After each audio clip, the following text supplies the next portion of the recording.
We're supposed to be the United States of America, but in many ways we're now divided into two very different nations. There is red state America and there's blue state America.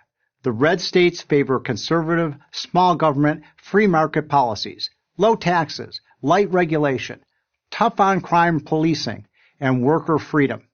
Think Florida, Texas, Tennessee, Arizona, and Utah. The blue states favor a liberal left big government approach, high taxes, heavy regulations, high minimum wages, and mandatory union membership.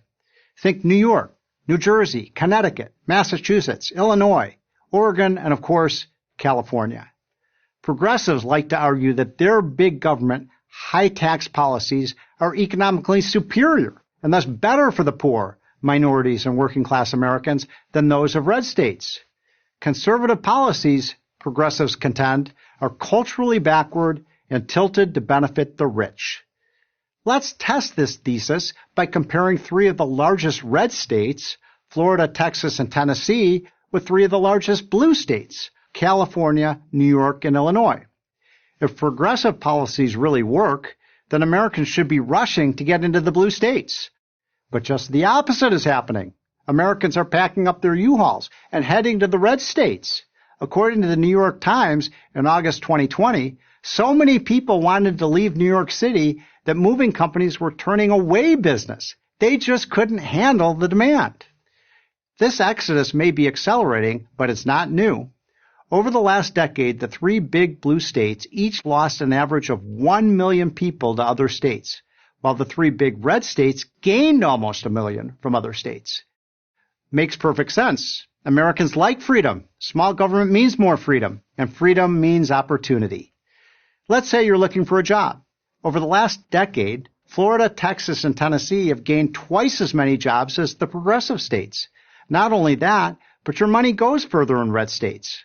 According to a 2019 Tax Foundation study, your $100 stretches to $111 in purchasing power in Tennessee, while in New Jersey it shrinks to $89.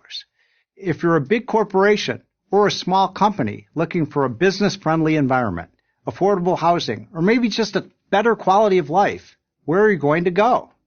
The tough decision is not choosing a red state or a blue state.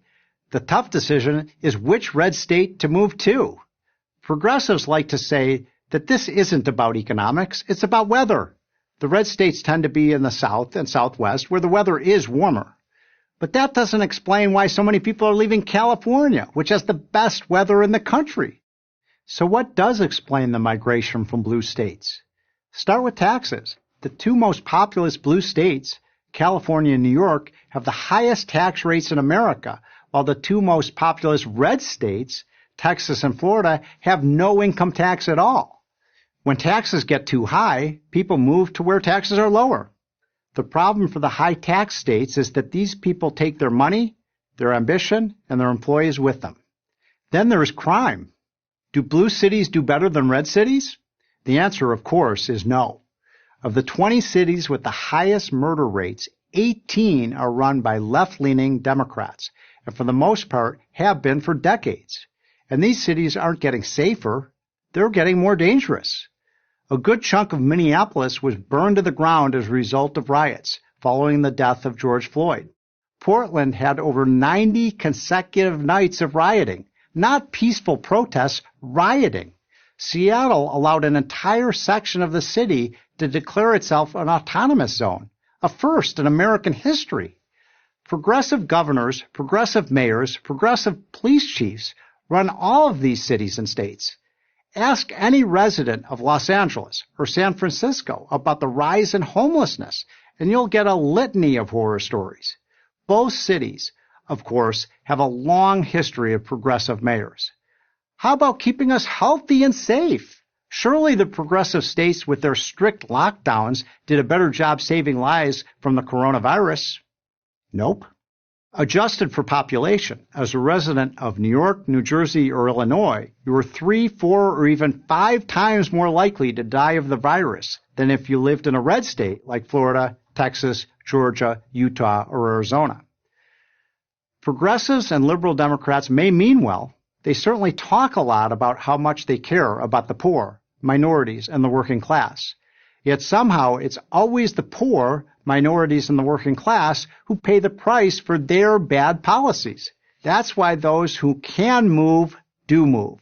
Those who can't get stuck with the short end of the stick. Red state America is prospering. Blue state America is in meltdown. So where do you want to live?